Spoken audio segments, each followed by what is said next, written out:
Hello everyone, this side Dr. Amit Kumar Sharma. I welcome you all at Wi-Fi Study CSIR Net channel. So dear all, आप हैं Wi-Fi Study CSIR Net channel पर और मेरा referral code है Amit stand. सो देखिए Amit stand क्यों मैं आपको बता रहा हूँ अपना रेफरल कोड, क्योंकि मैं इसका एडवांटेज भी बताने वाला हूँ कि आप कैसे रेफरल कोड का बेनिफिट ले सकते हैं, किस तरीके से ये बेनिफिशियबल हो सकता है आप लोगों के लिए। यहाँ पर क्या डिस्कस किया गया है, देखिए यहाँ ऊपर टाइटल में लिखा गया है क्या, यहाँ पर लिखा गया है हमने ट्रिकी क्वेश्चंस, यानी कि हम ट्रिकी क्वेश्चंस के बारे में बात करने वाले हैं। ओके, क्या होते हैं ट्रिकी क्वेश्चन? ट्रिकी क्वेश्चन वो क्वेश्चन जो हमारे टाइम को रिड्यूस करते हैं एग्जाम में, जो हमारा कॉन्फिडेंस लेवल बढ़ाते हैं, जो हमारी एक्यूरेसी को बढ़ाते हैं। क्यों भी एक्यूरेसी को कैसे बढ़ा देते हैं सर? देखिए, कैलकुलेशन जब हमारे पास प्रेशर होता है, it's a very common phenomena और नेचुरल फिनोमिना कि हम लोगों से क्या होता है, गलती होने के चांस हो जाते हैं। सो दैट मीन्स अगर हम टेक्निक जानते हैं तो जल्दी से हमने किया और हमें कॉन्फिडेंट रहते हैं कि लंबी कैलकुलेशन नहीं थी और पूरा प्रोसेस में नहीं जाना था, सिंपली हमने एकदम से उसको अटेम्प्ट कर लिया। प्रोवाइडेड अगर आपने टेक्निक सही लगाई है तो इसका मतलब आपका रिजल्ट भी अच्छा मिला, आउटपुट भी अच्छी मिली और बिना कैलकुलेशन के मिली, गलती होने के चांस घट गए। इसलिए मैंने कहा एक्यूरेसी मेंटेन हो जाती है। ऑब्वियस सी बात है, जब आपने बहुत लेंथी प्रोसेस नहीं अडॉप्ट किया है और बहुत जल्दी टेक्निक से कर दिया क्वेश्चन, इसका मतलब आपने अपना टाइम भी मैनेज किया। और आपने थर्ड बात कही थी सर कि ये कैसे हमारे प्रेशर को रिड्यूस करते हैं। देखिए, जब हम कुछ क्वेश्चन लगा लेते हैं एग्जाम में, हम देखा कि हाँ ये भी अटेम्प्ट कर लिया, ये भी अटेम्प्ट कर लिया, तो ऑटोमेटिकली हमारा कॉन्फिडेंस बढ़ता चला जाता है। सो दैट मीन्स ये कई पर्पस में हमें बेनिफिशियबल होते हैं। सो मैं आज आपके लिए लेके आया हूँ स्पेशल सेशन में। क्या लेके आया हूँ स्पेशल सेशन के अंदर? मैं लेके आया हूँ ट्रिकी क्वेश्चन। तो चलिए क्या है, लेकिन इससे पहले हम बात करते हैं, जैसा कि मैंने यहाँ का कहा आपको, मेरा रेफरल कोड अमित स्टैन है, इसके बारे में क्या और मेरी अदर क्लासेस हैं उन सब के बारे में। So let us come to the one first class. What is that? That is a regular class. क्या होती है सर ये रेगुलर क्लास? रेगुलर क्लास जिसमें मैं नेट CSIR नेट से सिलेबस से कोई टॉपिक उठाता हूँ और जिसको मैं डिस्कस करता हूँ। That means a theoretical part इसमें डिस्कस किया जाता है। सो कंसेप्ट कहाँ से आया, क्या ओरिजिन था, किस किस तरीके के पॉइंट्स हमें ध्यान रखने चाहिए। सो that means a theoretical part is deal in the regular classes. कहाँ पर होता है सर? ये होता है भाई wifi studies CSIR net channel पर। प्लेटफॉर्म क्या है? Wifi studies CSIR net. So that means wifi study CSIR net channel, ये है क्या सर? कहाँ पे मिलेगा ये? आप जाइएगा यूट्यूब पे और लिखिएगा वाईफाई स्टडी CSIR नेट, तो आपके साथ क्या होगा, आप देखेंगे वहां पर एक चैनल खुल गया है और उस चैनल में क्या है, आपको क्लिक करना है और प्ले लिस्ट में जा करके जो भी एजुकेटर, चाहे वो फिजिक्स हो, केमिस्ट्री हो, बायोलॉजी हो, मैथमेटिक्स हो, फॉर एग्जाम्पल आप मेरी बात करें तो मेरी सारी वीडियो, सारे लेक्चर्स एक ही जगह पर रखे हुए हैं। तो वो जो रखे हुए हैं जिस जगह पे, उसी का नाम है जी वाईफाई स्टडी CSIR नेट। ठीक है। सुपर क्वेश्चन सीरीज क्या है? Super question series Monday to Friday होती है, 12 नून पर होती है और प्लेटफॉर्म इसका भी क्या होता है जी? Wifi study CSIR NET. इसका भी सो अपन को बिल्कुल इस चीज के लिए नहीं सोचना है कि हमें कहाँ जाना होगा, कैसे सर्च करना होगा, सिर्फ और सिर्फ आप लोगों को wifi study CSIR net channel पे जाना होगा। और सुपर क्वेश्चन सीरीज है क्या और इसमें क्या डिस्कस किया जाता है? सुपर क्वेश्चन सीरीज के अंदर purpose is only that to develop your thought on the questions. भाई क्वेश्चन आया है उसके ऊपर हम कैसे सोच बनाएं अपने, ये इसका टारगेट है। ठीक है। तो सर क्या यही क्लासेस हैं? नहीं जी। देखते हैं चलिए आगे और कौन कौन सी क्लासेस हैं। अरे ये तो और भी क्लासेस आ गई। कौन सी क्लासेस? ये है स्पेशल क्लास। तो क्या सर हम स्पेशल क्लास को एक्सेस कर सकते हैं? क्योंकि आपने तो यहाँ पर क्या लिखा है, द प्लेटफॉर्म इज अनअकैडमी। अब प्लेटफॉर्म क्या आ गया है हमारे पास? अनअकैडमी प्लेटफॉर्म आ गया है। सो क्या इस क्लासेस को हम एक्सेस कर सकते हैं? बिल्कुल आप एक्सेस कर सकते हैं। आपको क्या करना होगा ये नोटिस कीजिए।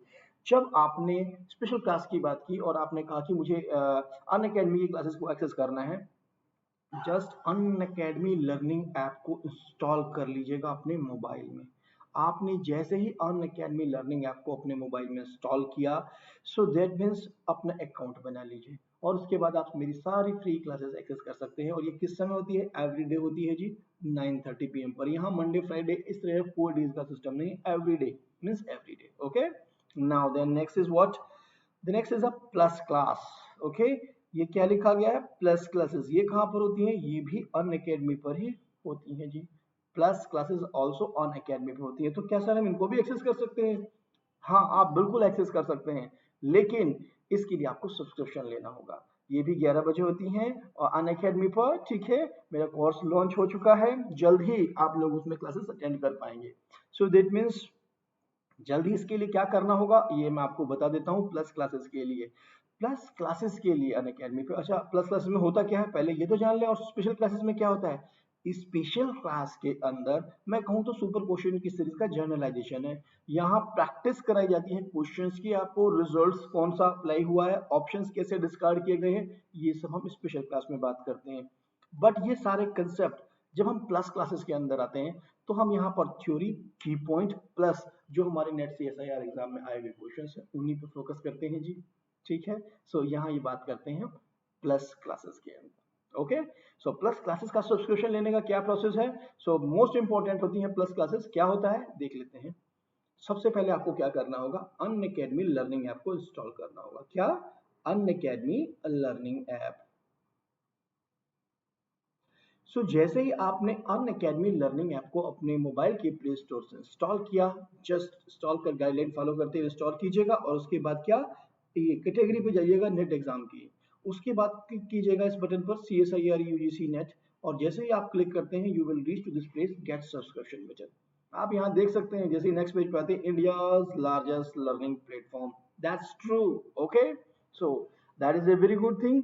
जैसे ही हम गेट सब्सक्रिप्शन के बटन पे जाते हैं, क्या होगा, हमें पता लगेगा कि कितना हमें अमाउंट कितने मंथ के सब्सक्रिप्शन के लिए देना है। वो मंथ वाइज कैटेगरी क्या है और उसके लिए करस्पॉन्डिंग हमारे प्राइसेस क्या रखे हुए हैं इन्होंने। तो चलिए लेट अस स्टार्ट।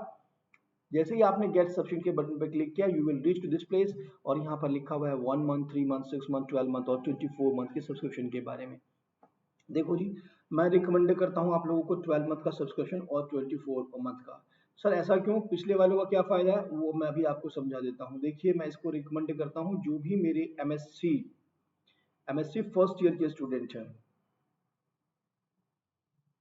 जितने भी स्टूडेंट एमएससी फर्स्ट ईयर के हैं वो इस सब्सक्रिप्शन को ले सकते हैं, और इसकी सिर्फ कॉस्ट 16,800 रुपये है, जो कि रिड्यूस होकर 15,120 हो जाएगी। ठीक है ना। चलिए कैसे हो जाएगी ये भी जरूर बताऊंगा मैं आपको। 12 मंथ का किसके लिए सब्सक्रिप्शन मैं करता हूँ, जिसने एमएससी कर ली या फिर एमएससी फाइनल ईयर का स्टूडेंट है, MSc final. MSc final year का स्टूडेंट है उसके लिए भी रिकमेंड करता हूँ। क्यों रिकमेंड करता हूँ मैं, देखिए ये आपके पास यहाँ पर क्या है, 11,585 रुपये देने हैं आपको, और 12 मंथ है, अराउंड देखा जाए तो 963 रुपये पर मंथ बैठता है। लेकिन आफ्टर सम कि हमने कुछ ऐसा रेफरल कोड या ऐसा कुछ यूज कर लिया जिससे कि हमारे पैसे रिड्यूस हो जाते हैं, 866 रुपये पर मंथ ही हो जाते हैं। अगर आप इसको डिवाइड करोगे 30 डे में तो आपके पास डेफिनेटली देखोगे आप 30-32 रुपये रोज के सिर्फ आते हैं, पहली बात तो। और इसके एडवांटेज क्या है, क्यों रिकमेंड करता हूँ, बहुत सारे बेनिफिटेड है, नंबर ऑफ आप क्लासेस एक्सेस कर सकते हो, सभी एजुकेटर्स को देख सकते हो, तो नंबर ऑफ थिंग्स की वजह से ये ऐसा किया जाता है कि हम इसको बेनिफिट है। आप पीडीएफ नोट्स मिलेंगे, आपको डाउट क्लासेस मिलेंगी, लाइव क्लासेस मिलेंगी, सो दैट्स रीजन। सर आप 6 मंथ को क्यों नहीं करते, मेनली पॉइंट ये देखो, 6 मंथ को मैं मना नहीं कर रहा हूँ, लेकिन आप देखिए अगर नोटिस करेंगे ये क्या है 9,000 और ये क्या है 10,000, तो डिफरेंस तो बहुत ज्यादा नहीं, 1,000 रुपए का ही है यहाँ पर, लेकिन डिफरेंस मेजर है। 6 मंथ का ये क्या है और ये सिर्फ क्या है।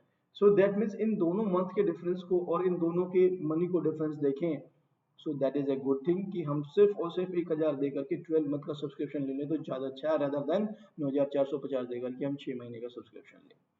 ठीक है ना।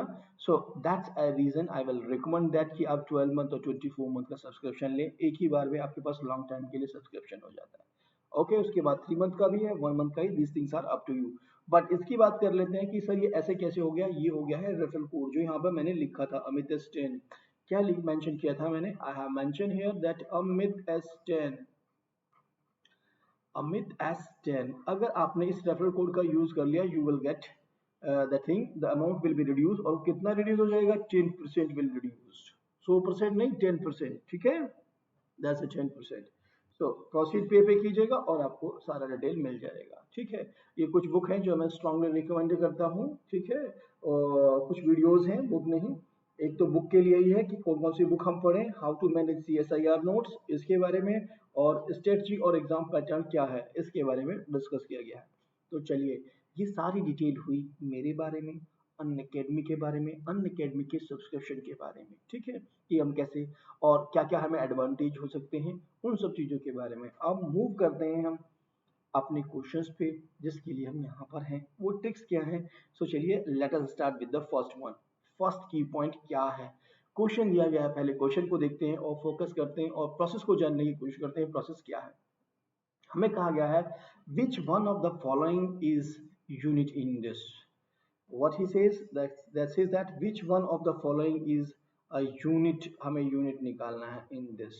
so हमने जब क्वेश्चन को ध्यान से पढ़ा तो क्वेश्चन में हमें पता लगा कि ये यूनिट की बात कर रहा है। तो भाई यूनिट को हम कैसे देखेंगे, क्या तरीका है हमारे पास? यूनिट का मतलब होता है, देखिए, वो एलिमेंट यूनिट हो जाएगा जिसका मल्टीप्लिकेटिव इनवर्स एग्जिस्ट करता हो। Element A is a unit if it has a multiplicative inverse. तो सर हम इसमें कैसे देखें? हमें तो बहुत बड़े बड़े पॉलिनॉमियल दिए हुए हैं। अब देखा जाए तो हमारे पास क्या दे दिया है, z8x। z8x के अंदर हमें, अगर मैं फॉर एग्जांपल की कोई भी एक पॉलिनॉमियल पकड़ लूं, मैंने कहा कि ये है जी, फर्स्ट वाला मैंने उठा लिया, 2x² प्लस 4x प्लस 6, इसको मैं उठा लूं। अब मैं इसको कैसे चेक करूं? z8 के अंदर तो कितने एलिमेंट्स हैं, अगर हम, क्योंकि एलिमेंट्स कहां से आएंगे, 8 से, सो दैट मीन्स इसके पास z8 जो होगा, z8 की जो वैल्यू दिस विल 0 1 2 3 4 5 7 तक, इनकी चॉइसों पे डिपेंड कर गए आपके पास। x की चॉइस लीजिए और देखिए। So process is so lengthy और ऑप्शंस भी हमें 4 दिए हुए हैं, तो चारों के लिए क्या हमें ऐसा करना होगा? So that was a question. मतलब मैं सबसे पहले 0 पुट करूं, आई विल गेट द 6, और now I will check its have a multiplicative inverse और नॉट। मल्टीप्लिकेटिव आपका भले ही एडिशन के रिस्पेक्ट में ग्रुप है, लेकिन आपको क्या देखना है यहाँ पे, because we are talking in the ring, units की बात कर रहे हैं, ठीक है ना। सो दैट मीन्स हमें देखना क्या होगा। अब देखें भैया, इसके साथ साथ जो है 1 2 था ना, सो दैट मीन्स अब हम 1 की चॉइस रख के देखें, 1 रखा तो हमारे पास कितना आ जाएगा, 2, और 4 2 6 6 6 12, अंडर मोड लो 4 आ गया। सो दैट मीन्स ऐसे हम डिफरेंट डिफरेंट वैल्यूज ऑफ यहाँ से z8 से लेते जाएंगे और यहाँ रखते जाएंगे और निकालते जाएंगे। This is the process. So क्या हम इस प्रोसेस को अडॉप्ट करें जिसमें हमें गलती होने के भी चांस है और टाइम भी बहुत लगने वाला है? नहीं जी, बिल्कुल करने की जरूरत नहीं है। अब थोड़ा सा बस ध्यान रखिएगा क्या करना होगा आपके पास, ठीक है। मैं आपको टेक्निक दे देता हूँ कि हमें कहा गया है which one of the following is a unit in units. Unit निकालने का आपका सिंपल सा तरीका है। आप सबसे पहले क्या कीजिए, आपके पास z(n)x दिया हुआ है, ओके, और कोई पॉलिनोमियल दिया हुआ है, this is the ring. Ring क्या दिया है, z(n)x, कोई भी z(n)x, ओके। नाउ देन साथ में हमें क्या दिया हुआ है, फर्स्ट तो ये, सेकंड आपको दिया हुआ है एक पॉलिनोमियल। ये दीज आर द इंफॉर्मेशन जो कि गिवन है, हमें गिवन है रिंग और साथ में एक पॉलिनोमियल। कैसा पॉलिनोमियल, ए एक्स स्क्वायर। देखो स्क्वायर की बात नहीं कर रहा, I can talk about the n, a n x की power n plus a n minus one x की power n minus one plus dot dot dot plus a one x plus a naught. ऐसा हमें एक polynomial भी दिया हुआ है। तो आपको क्या ध्यान रखना होगा, तब आपको ट्रिक क्या आपके पास आ गई। आपको सिंपली की पॉइंट्स ये है, what you have to do, just आप जीसीडी देखिए। किसका जीसीडी, एन का और ए नॉट के साथ।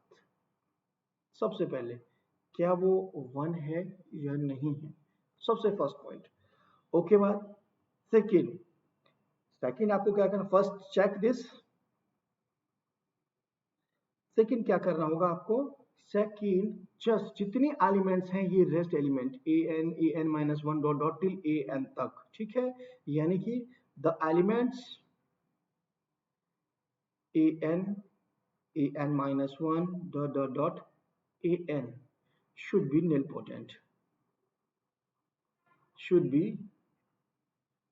nilpotent। आपको चेक करना है जैसे nilpotent है या नहीं। nilpotent का मतलब होता है उसकी कुछ पावर, यानी कि कुछ टाइम मल्टीप्लाई करें and that has to become a zero, okay. तो जो जितनी बार हमने किया उसको मल्टीप्लाई और जीरो आया है, तो उसको तो हम बोलते हैं कि एन जो है उसका nilpotent इंडेक्स है, ओके। जितनी बार करने से है, तो वो बार वाला 3 बार आया तो 3 उसका nilpotent इंडेक्स होगा, बस वो जीरो आ जाए, ठीक है। तो nilpotent होना चाहिए। nilpotent निकालने का तरीका भी मैं आपको बता देता हूँ। अभी आपको क्या करना होगा कि मेरे पास फॉर एग्जांपल, हम इस एग्जांपल को ही लेंगे। सो दैट मीन्स ये प्रोसेस तो हमने जान लिया कि ये हमें चेक करना है, सर ये तो प्रोसेस है हमारे पास। गिवन है आपके पास, दो चीजें थी, चेक क्या करना है आपको, पहले जीसीडी चेक कीजिए किसके साथ 1 आ रहा है, उसके बाद ये देखिए नीलपोटेंट कैसे है, और नीलपोटेंट चेक करने का प्रोसेस भी बता देता हूँ मैं यहाँ आपको कि उसका भी शॉर्टकट टेक्निक क्या है यहाँ पर, ठीक है। Not as always but in this case it will work. सबसे पहले देखिए आप जीसीडी किसके साथ 1 आया है, आपने 8 का जीसीडी, बिकॉज आपको क्या गिवन है, अगर हम अपने क्वेश्चन के सॉल्यूशन की अप्रोच कर रहे हैं, गिवन क्या है आपको, गिवन है Z8X, रिंग क्या है, रिंग इज दिस, रिंग ऐसे डिफाइन किया गया। उसके बाद आपके पास पॉलिनॉमियल, अगर हम ए पार्ट की बात कर रहे हैं, what is a given, given है हमें 2x square plus 4x plus 6, so this is the your A not, 6 का और 8 का जीसीडी क्या 1 आ रहा है, नॉट इक्वल टू 1, सो पक्की बात है ये this can not be the unit, that can not be the unit. To find the, तो हम क्या कर रहे हैं, टू फाइंड यूनिट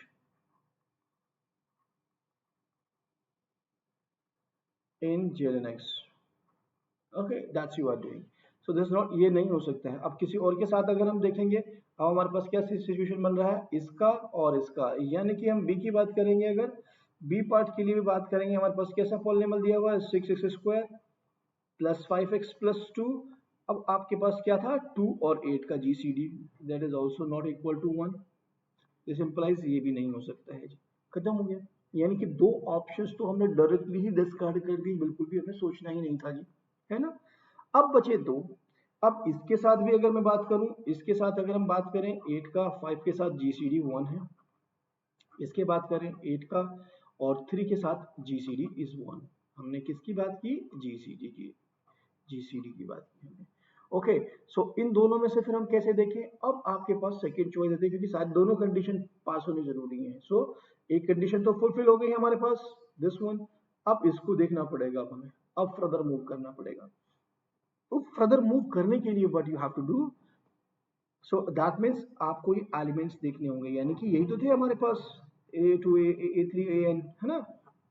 अगर मैं बात करता हूँ इस वाले की, सी पार्ट की, तो 4C के लिए आप देखिए, आपको यहाँ पर देखना होगा जीसीडी किस किस का, जितने भी मेरे पास ए आईज थे, ठीक है, except the i greater than 1, ठीक है, आई ग्रेटर देन 1, इनका n के साथ GCD that should not equal to 1 हमें देखना है, तो वो नीलपोटेंट की तरफ अप्रोच कर जाता है, दैट विल बिकम, सो अगर मैं इसके साथ कहूँ 5 के साथ जीसीडी कितना आ गया इसके साथ, यू दिस पॉइंट, यानी कि अगर हम सी पॉइंट की बात कर रहे हैं, 5x³ प्लस 3x प्लस 5 दिया गया है, इन दोनों पॉइंटों को मुझे देखना है, दोनों इसको 3 को और 5 को किसके साथ देखना है, जीसीडी 8 के साथ, तो क्लियर है ना, हमारे पास 3 और 8 का जीसीडी क्या आ रहा है, 1 आ रहा है, 5 और 8 का जीसीडी क्या आ रहा है, 1 आ रहा है, जबकि हमें नीलपोटेंट के लिए क्या था, not equal to 1, so this का मतलब ये तो गया काम से, ये नहीं है ऑप्शन, ये भी नहीं,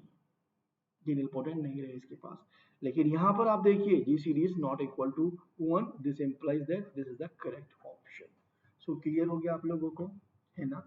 सो ये बहुत ही ज्यादा टिपिकल नहीं था, सो वेरी बात सिंपल क्वेश्चन, ठीक है। तो चलिए अब मूव करते हैं हम नेक्स्ट क्वेश्चन पे। यहाँ मैंने बहुत टाइम लिया, लेकिन आपको नहीं लेना है, क्योंकि मैं आपको समझाने की कोशिश कर रहा हूँ, ट्रिक है, 1 मिनट में बता के चला जाऊंगा, लॉजिक नहीं समझ में आया तो you will be confuse. Okay, now then come to the next question.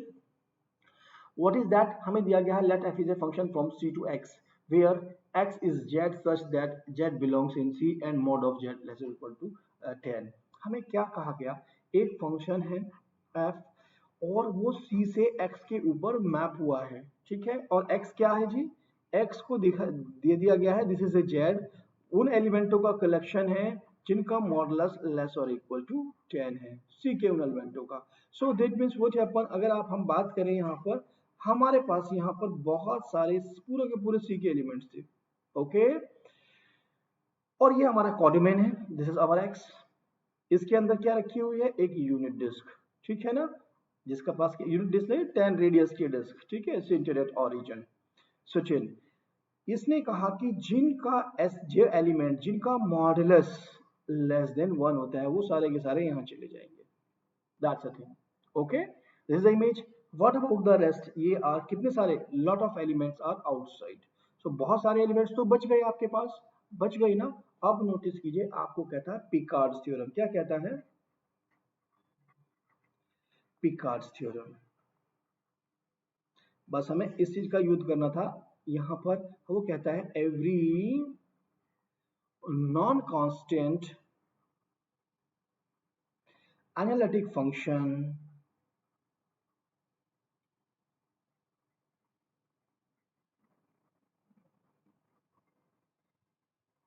can omit every non-constant analytic function can omit at most one value. Okay, so ये इंपॉर्टेंट वर्ड है कि ये अधिकतम एक ही वैल्यू को किसी छोड़ सकता है, अदरवाइज वो आपके पास नॉन कांस्टेंट नहीं रहेगा। हमारे पास क्या सिचुएशन थी, फंक्शन एनालिटिक भी था और उसने बहुत सारे पॉइंट छोड़ दिए, एक से ज्यादा, जिनको मॉडुलस कितना था, 10 इससे 10 से बड़ा था। सो दैट मीन्स वो सारे पॉइंट होगा पास क्या हो गया, उसने उसको स्किप कर दिया, उसने छोड़ दिया बाहर। तो ऐसा फंक्शन कांस्टेंट फंक्शन ही होगा। This is the statement of the Picard theorem. तो फंक्शन अगर मेरे पास कांस्टेंट है, बिकॉज इसने छोड़ दिए, तो इसका मतलब क्या निष्कर्ष निकला आपके पास, this implies that the given function is given function f Z is equal to constant c. अगर फंक्शन कांस्टेंट है, सो आप देखिए वो तो सारे एलिमेंटों की इमेज कहाँ जा रही है, एक ही पॉइंट पे जा रही है। इसका मतलब क्या हो गया, उसके पास सी के सारे पॉइंट्स यानी कि डोमेन से और एक्स के जितने पॉइंट्स थे, अब आपने कि ना तो वो वन वन रहा और ना ही वो वन टू रहा, सो नाइदर वन वन और नॉट वन टू। क्लियर हो गया ना आप लोगों को। सो यहाँ पर हमें क्या इन्फॉर्मेशन मिली, जस्ट की पॉइंट मिल गया हमें, पिकार्ड थ्योरम का यूज करना सीखिए। फंक्शन क्या है आपके पास, देखो सारे एलिमेंटों की इमेजेस कहाँ जा रही है, एक ही पॉइंट पे, यानी कि F1 भी C है, F2 भी C है, दोनों की इमेजेस तो बराबर है लेकिन दोनों पॉइंट इक्वल नहीं है, सो वन वन फिनिश। ठीक है, और इसमें तो बहुत सारे पॉइंट बचे हुए थे यहाँ पर, उन सब के लिए प्री इमेज नहीं मिल रही है हमें। सो ठीक है, दैट इज अ थिंग, तो जो हमें ध्यान रखना है हमें, ठीक है ना। सो ऐसी चीजों को आप ध्यान रखिएगा जिससे आपको एडवांटेज मिल जाएगा। चलिए मूव करते हैं नेक्स्ट क्वेश्चन पे। नेक्स्ट क्वेश्चन हमें क्या इन्फॉर्मेशन दे रहा है। What is this? This is that consider the function fz is equal to sin pi by z। fz हमें क्या दिया हुआ है, f of z is equal to, ये टेक्निक है, क्या हमें ध्यान रखना है, निकालने का तरीका तो हम जानते ही थे कि भाई इसको सिंपली हम रख लें पाई जेड, हमें ये दिया हुआ है, ठीक है। Then f has a pole at, कहाँ पर, all integers, all even integers, all odd integers वगैरह वगैरह वगैरह वगैरह। यहाँ पर की पॉइंट क्या है कि आप एल्फाबेटल रूल्स के भी यूज कर सकते हो। क्या, कैसे, देखो एक तरीका तो सिंपली हमारे पास क्या है, मैं आपको यहाँ सिंपली बताऊं, जब भी ऐसे साइन कॉस के फंक्शन आए, जब भी आए, सो जो भी हम पॉइंट निकालते हैं, देखो हम क्या करेंगे, पोल के लिए, पोल्स के बारे में पूछा है इसलिए आस्किंग अबाउट द पोल्स, हम इसे क्या करेंगे, जीरो के बराबर रखेंगे और देखेंगे हो रहा है नहीं हो रहा है। हमें क्या मिल गया, z is equal to n pis मिल गए हमें, लेकिन व्हाट हैपन, नोटिस कीजिए, z is equal to n pi ने हमें क्या इन्फॉर्मेशन दे दी, z is equal to n pi, अगर एन इज इक्वल टू आपने जीरो रख दिया, so that means zero by zero form. आपने क्या रखा, यहाँ पर n is equal to two pi रख दिया, तब भी जीरो बाई जीरो फॉर्म, यानी कि हर इवेंट पे आपको जीरो बाई जीरो फॉर्म मिल रही है। Then what you do have to do, either दो तरीके होते हैं, अल हॉपिटल लगाइए उस केस में और तब देखिए, otherwise you can also, this is a very simple question, इसमें आप ये भी कर सकते हैं, f of z is equal to क्या दिया हुआ है, sine pi z by two, इसको साइन टू जेड का फॉर्मूला खोल लीजिए, क्या आने वाला है, cos pi z by 2 into sine pi z by 2. Did this cancel? Or what happened? The function is now cos pi z by 2.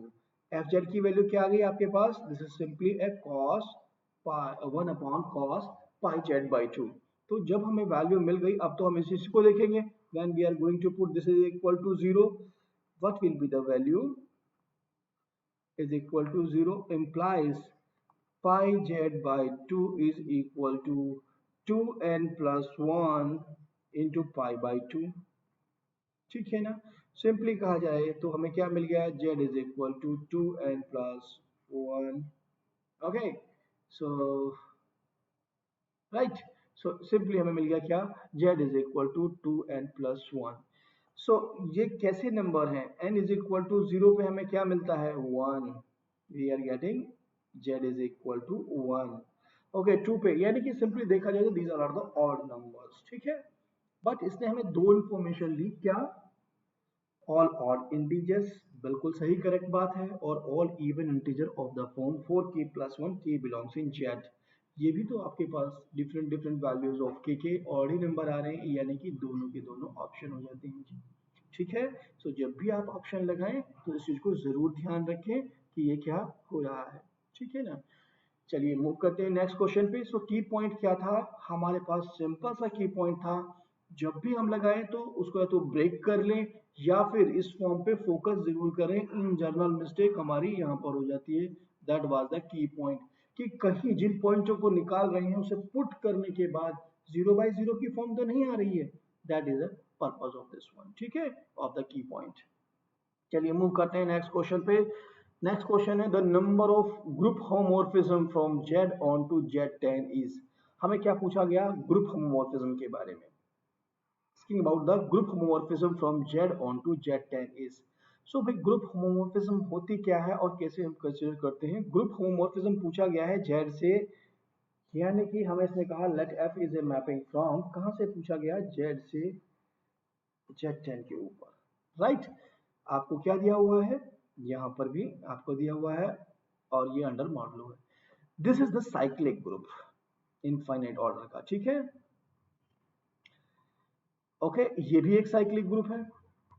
खैर इसका तो मुझे कोई फर्क नहीं पड़ता था, मैं आपको यहाँ सिंपली एक सिंपल फार्मूला और एक सिंपल की पॉइंट देना चाहूंगा कि क्या है। आप नोट कर सकते हैं इसको, की पॉइंट क्या है। कभी भी आपके पास मैपिंग अगर साइक्लिक ग्रुप से जेड एन के पास जा रही है, ठीक है, और बात पूछी गई है नंबर ऑफ होमोमॉर्फिज्म। ठीक है, so the number of onto homomorphism, then number of homomorphism onto homomorphism कितने होंगे आपके पास? 5 ऑफ n होंगे।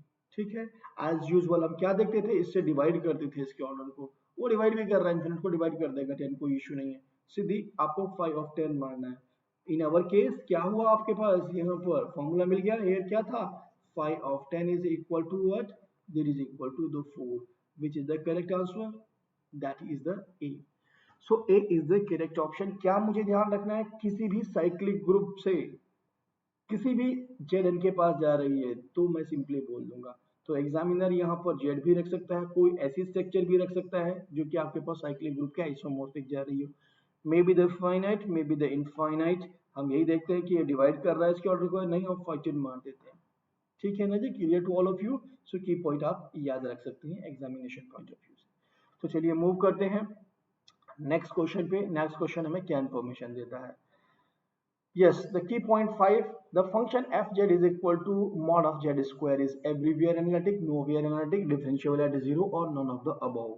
देखो क्या क्वेश्चन दिया गया है आपको, ये नोटिस करो। द क्वेश्चन इज गिवन है f of z is equal to mod z square। ये जो फंक्शन दिया है ना, इसके अंदर एक लगा है मॉड, मॉड्यूलस। तो आपको मॉड्यूलस फंक्शन की प्रॉपर्टी का यूज करना है ये सारी चीजें चेक करने के लिए। ठीक है ना, सिंपली आप इसे क्या देख सकते हो? देखो एक और भी तरीका होता है हमारे पास। मॉड्यूलस फंक्शन कोई भी दिया हुआ हो उस पॉइंट पे डिफरेंशिएबल नहीं होने वाला है जिस पे ये वैल्यूज जीरो हो जाएगी। ओके, क्लियरली बात क्या है? z is equal to 0 point. ठीक है, सो अब आप नोटिस कीजिए इसके साथ क्या सिचुएशन बनती है। इसको ऐसे नहीं करना, जब भी मैं यहाँ कहना चाहूंगा इसको ऐसे नहीं करना, आपको डील ऐसे डील करना है। बिकॉज कैसे डील करना है नोटिस कीजिए। आपके पास क्वेश्चन दिया हुआ था f of mod of z square. So मैंने कहा मॉडुलस प्रॉपर्टी का यूज करना है, हम इसको लिख सकते हैं जेड जेड बार। ठीक है ना, डेल जेड बार। हम कहेंगे कि हमें इससे फ्री करने हैं जेड बार से। Del del Z bar is what? That is equal to Z. हम कहते हैं फंक्शन हमारा एनालिटिक हो जाएगा। Function is analytic. कब एनालिटिक? जब आपके पास del F del Z bar is identically zero. कब आइडेंटिटिकली जीरो हो रहा हो। अब आप नोटिस कीजिए ये क्या आ गया? Del F by del z, that is equal to z. ये तो जीरो सिर्फ z is equal to zero पे हो सकता है, उसके अलावा कोई वैल्यू ही नहीं है। सो आइडेंटिकली जीरो का मतलब क्या होता है? For all values of Z in domain, जो भी हमने डोमेन लिया हुआ है, ठीक है। बट इसके साथ तो सिचुएशन क्या हुई, ये तो सिर्फ एक पॉइंट पे ही जीरो है, तो हम क्या कहते हैं, द फंक्शन इज डिफरेंशिएबल। कहाँ पर डिफरेंशिएबल है? Eight zero. जीरो पे तो डिफरेंशिएबिलिटी मिल गई, जीरो से तो जीरो मिल जाता है ये, बट रेस्ट पे नहीं मिलता। Nowhere analytic is also the correct, ये कहीं भी एनालिटिक नहीं है, किसी भी पॉइंट पे आगे आइडेंटिकली जीरो नहीं हो रहा है del F by del Z bar, ठीक है ना। सो सभी लोगों को क्लियर हो गया होगा। एनालिटिक की तो बात ही नहीं थी हमारे पास। जब भी हमें चेक करना है, कहीं आपको ऐसा भी क्वेश्चन दे सकता है, F Z is equal to Z square plus mod of Z bar plus Z bar plus C, ऐसा कोई फंक्शन दे दे और पूछ ले बताइए इसको फंक्शन आपका एनालिटिक है नहीं है, you should use the following approach, you will get the answers, ठीक है ना। So be careful about that, they are simple simple ways जिसको हमें फॉलो करना होता है, ठीक है।